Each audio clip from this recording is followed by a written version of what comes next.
Welcome to Chapter 15 of Criminal Procedure, Counterterrorism.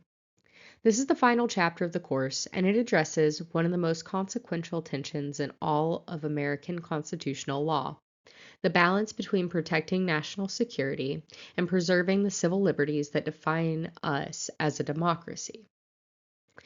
In October 2001, Congress passed the USA Patriot Act in the weeks following the September 11th attacks. It introduced sweeping new tools for investigating terrorism and raised equally sweeping questions about government power, individual rights, and the rule of law. This chapter covers the major counterterrorism mechanisms in U.S. law: electronic surveillance through FISA, sneak and peek searches, seizure of records, detention of non-citizens, material witness warrants, attorney-client monitoring, the terrorist watch list, the state secrets doctrine, drone warfare, enhanced interrogation, and the prosecution of detainees through military commissions and civilian courts.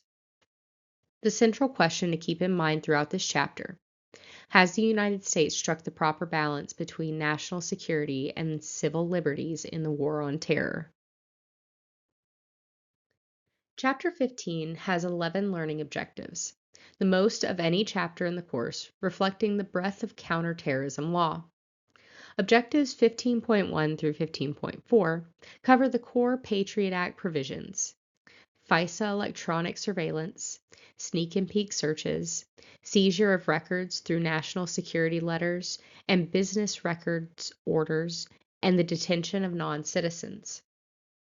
Objectives 15.5 and 15.6 address two additional counterterrorism tools: material witness warrants, which allow the government to detain individuals whose testimony is needed, and the monitoring of attorney-client communications in terrorism investigations. Objectives 15.7 and 15.8 cover the terrorist watch list and the state secrets doctrine, two mechanisms that limit public and judicial access to information about counterterrorism activities.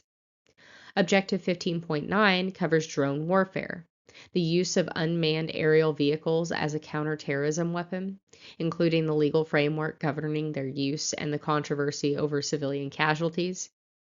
Objective 15.10 addresses enhanced interrogation, one of the most controversial aspects of the post 9/11 era, including the debate over what constitutes torture and the Senate Intelligence Committee's findings. And Objective 15.11 covers the prosecution and appellate rights of detainees, military commissions, combat status review tribunals, and the Supreme Court cases that have defined the constitutional limits of detention at Guantanamo. FISA and the Patriot Act together form the legal architecture of national security surveillance in the United States. FISA was enacted in 1978 as a direct response to the Church Committee's revelations that U.S. intelligence agencies had engaged in widespread warrantless surveillance of American citizens, including wiretapping of civil rights leaders, journalists, and political activists. The Supreme Court in the Keith case in 1972 had already rejected the president's claim of inherent authority to conduct warrantless domestic surveillance. FISA created a secret court, FISC, to provide judicial oversight of national security surveillance while keeping the proceedings confidential. The key distinction between FISA warrants and ordinary criminal warrants is the standard of proof. Ordinary criminal warrants require probable cause that the person is engaged in criminal activity. FISA warrants require only the probability of a possibility that the target may engage in activities threatening national security. This lower standard is justified by the argument that waiting for probable cause of actual terrorist activity would put the country at risk. The counter-argument is that this lower standard invites abuse and may target innocent, law-abiding Americans. The wall between national security investigators and criminal investigators was a procedural firewall designed to prevent the government from using the lower FISA standard as an in-run around Fourth Amendment requirements in criminal investigations. The Patriot Act dismantled this wall by changing the required purpose from sole to significant. As long as national security is a significant purpose of the surveillance, criminal investigation may proceed simultaneously. Critics argued this was precisely the abuse the wall was designed to prevent. Supporters argued the wall had directly hindered the government's ability to connect the dots before 9/11. The roving wiretap and sneak peek provisions are particularly significant extensions of government power. Roving wiretaps allow a single warrant to follow a person across all their communications devices, a major departure from the traditional requirement of particularizing the place to be searched. Sneak and peek searches allow covert entry into a home or business without immediately notifying the occupant, a practice that raises serious Fourth Amendment concerns about accountability and oversight. This slide covers 6 additional counterterrorism mechanisms beyond the Patriot Act's core surveillance provisions. The detention of non-citizens provision allows the Attorney General to detain immigrants suspected of terrorism for 7 days without charges, with extensions possible in 6-month increments. The Supreme Court in Ziegler v. Abbasi showed significant reluctance to allow courts to second-guess post-9/11 detention policies, finding that these were matters for Congress and the executive branch. Material witness warrants were originally designed to hold witnesses who might flee before testifying in grand jury or criminal proceedings. In the post-9/11 context, the government used them to detain terrorism suspects when evidence for formal charges was thin. The Supreme Court's ruling in Ashcroft v. Al-Kid held that an objectively reasonable warrant cannot be challenged on grounds of improper motive, meaning that even if the government's true purpose was to investigate rather than to secure testimony, the detention is lawful if the warrant itself was properly obtained. The monitoring of attorney-client communications is one of the most constitutionally charged provisions in this chapter. The Sixth Amendment guarantees defendants the right to effective assistance of counsel, which requires confidential communication between lawyer and client. The 2001 Ashcroft Order authorizes monitoring of these communications without a warrant when the Attorney General has reasonable suspicion they are being used to facilitate terrorism. The Lynn Stewart case dramatically illustrated the real-world stakes. A defense attorney convicted of helping her imprisoned client transmit messages to a terrorist organization. The terrorist watch list raises serious due process concerns. An individual placed on the no-fly list, preventing them from boarding any aircraft, was not previously informed of their inclusion or given reasons. The Oregon District Court in Lateef v. Holder held this violated due process. On drone warfare, the legal framework is the 2001 Authorization for Use of Military Force, which the executive branch has interpreted to authorize targeting individuals who pose a continuing and imminent threat to the United States. The killing of al-Awlaki, a U.S. citizen, without trial or judicial review, remains one of the most controversial applications of presidential war powers. The enhanced interrogation debate is one of the most morally and legally serious chapters in modern American history. The factual record is extensive. Following 9/11, the Bush administration made the determination that members of al-Qaeda were not entitled to the protections of the Geneva Conventions, classifying them as unlawful enemy combatants. This opened the door to the Office of Legal Counsel's infamous torture memos, which defined torture so narrowly, requiring pain equivalent to organ failure or death, that virtually any technique short of that threshold was deemed lawful. This memo was later withdrawn. The techniques actually used on high-value detainees included waterboarding, repeatedly used on Abu Zabodiah, as the slide's opening quote acknowledges, along with stress positions, extended isolation, sleep deprivation, confinement in boxes, and combinations of these techniques. Some detainees were subjected to extraordinary rendition, transported to third countries where they were interrogated under conditions that even the U.S. government acknowledged it could not directly authorize. The Detainee Treatment Act of 2005 prohibited cruel, inhuman, or degrading treatment by the military and limited military interrogations to techniques authorized in the Army Field Manual. The CIA was initially excluded from these restrictions. The Supreme Court's decision in Hamdan v. Rumsfeld in 2006 extended Geneva Convention protections to all Guantanamo detainees, further narrowing the space for coercive interrogation. President Obama's 2009 executive orders finally brought CIA interrogations within the Army Field Manual standard and prohibited waterboarding.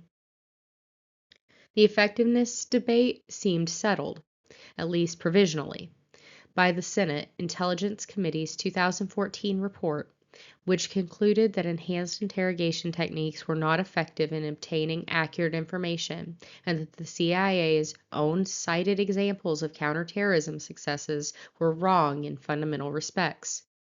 This remains disputed by former Bush administration officials, but no subsequent administration has sought to revive the program. The 4 Supreme Court cases on this slide represent the court's sustained effort to define the constitutional limits of presidential war powers in the context of Guantanamo. Rasul v. Bush in 2004 was the first major rebuke of the Bush administration's claim that federal courts had no jurisdiction over Guantanamo. The administration argued that because Guantanamo was technically in Cuba, U.S. leased territory, it was beyond the reach of U.S. courts. The Supreme Court rejected this, holding that the United States exercises complete jurisdiction and control over Guantanamo, and that federal habeas corpus therefore extends there. Hamdi v. Rumsfeld, decided the same day, was even more significant because it involved a U.S. citizen. Assam Hamdi was captured in Afghanistan and classified as an enemy combatant without any hearing. The Supreme Court held that a U.S. citizen has the constitutional right to challenge their enemy combatant designation in a meaningful hearing with notice of the factual basis for the detention and an opportunity to rebut the government's evidence. The plurality stressed that detention until the end of hostilities, which might never come in the war on terror, was too serious a deprivation to impose without due process. Hamdan v. Rumsfeld in 2006 struck down the military commissions President Bush had unilaterally created. The court found that the commissions violated both the Uniform Code of Military Justice and the Geneva Conventions. Defendants could be excluded from their own trials, evidence rules were non-existent, and appeals were to military officers rather than independent courts. Congress responded by passing the Military Commissions Act of 2006, which added significant procedural protections. Boumediene v. Bush in 2008 is the capstone. The MCA had suspended the writ of habeas corpus for Guantanamo detainees and substituted the limited CSRT review process. The Supreme Court held this was an unconstitutional suspension of the writ. Congress must provide an adequate substitute, and the CSRT process fell far short. Guantanamo detainees have a constitutional right to meaningful habeas review in federal court.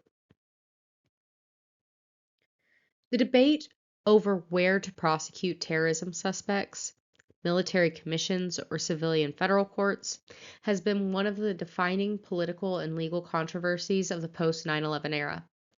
The case for military commissions rests primarily on the argument that terrorism is an act of war, and that the normal rules of civilian criminal procedure are ill-suited to prosecuting it. Classified intelligence cannot be disclosed in open court. The identity of confidential informants must be protected. The standard rules of evidence, developed for ordinary crimes, may make it difficult to prosecute individuals captured on foreign battlefields. Military commissions can handle all of these concerns with greater flexibility. The case for civilian courts rests on track record and legitimacy. Federal courts have successfully prosecuted some of the most significant terrorism cases in American history: the 1993 World Trade Center bombing, the 1998 U.S. Embassy bombings, and numerous post-9/11 cases. The underwear bomber ultimately cooperated and was convicted in civilian court despite initial concerns about Miranda warnings. The data are striking. Between 2014 and 2018, there were 106 ISIS-related convictions in federal court with 0 acquittals. The Guantanamo statistics at the bottom of the slide tell the story of the facility's evolution. Of the 780 individuals ever detained there, only 37 remained as of 2022. 12 have been charged with war crimes in the military commission system. 10 await trial, and only 2 have been convicted. The prosecution of Khalid Sheikh Mohammed, the alleged mastermind of 9/11, was first indicted in 2011, and the trial had still not begun as of 2022, more than 2 decades after the attacks. The 30% recidivism rate among released detainees is cited by those who argue for continued detention. Critics respond that this number reflects the consequences of prolonged detention without due process, creating more enemies than it neutralizes. Let me bring Chapter 15 and the course to a close with 6 key takeaways. First, the Patriot Act is a sprawling piece of legislation that modified or created more than 9 existing laws and introduced over 1,000 counterterrorism measures. Its core procedural innovations, roving wiretaps, sneak and peek searches, NSLs, and the demolition of the wall between national security and criminal investigators, fundamentally change the balance between government surveillance power and individual privacy. Second, FISA and FISC operate in the shadows of the legal system, a secret court applying a lower standard of probable cause to authorize surveillance in ways that affect millions of Americans. The Snowden revelations in 2013 revealed that the NSA had been using FISA authority to conduct bulk collection of metadata on virtually all Americans' phone records. Courts have since concluded this was unconstitutional, and the USA Freedom Act ended the bulk collection program. Third, the additional counterterrorism tools, material witness warrants, attorney-client monitoring, the watch list, state secrets, and drone strikes, each represent significant expansions of government power that have generated serious constitutional challenges. Each involves a trade-off between security effectiveness and the rule of law. Fourth, the enhanced interrogation debate has been largely settled in favor of the critics. The Senate Intelligence Committee's 2014 report concluded that EITs did not produce the intelligence their proponents claimed, and current U.S. law prohibits their use. The open question is accountability. No individual has been criminally prosecuted for conduct that a federal appeals court described as torture. Fifth, the 4 Guantanamo Supreme Court cases represent the judiciary's most significant pushback against executive overreach in the war on terror. Each decision imposed constitutional limits on presidential power, jurisdiction, due process, Geneva Convention compliance, and habeas corpus. Sixth, the central tension of this course, between government power and individual rights, is nowhere more acute than in counterterrorism law. The course has asked you to think carefully about where those limits are and who should draw them. That question has no final answer, but your ability to analyze it rigorously is exactly what legal education is for. Thank you for a great semester, and I hope to see you in a future class. And if you're graduating this year, congratulations.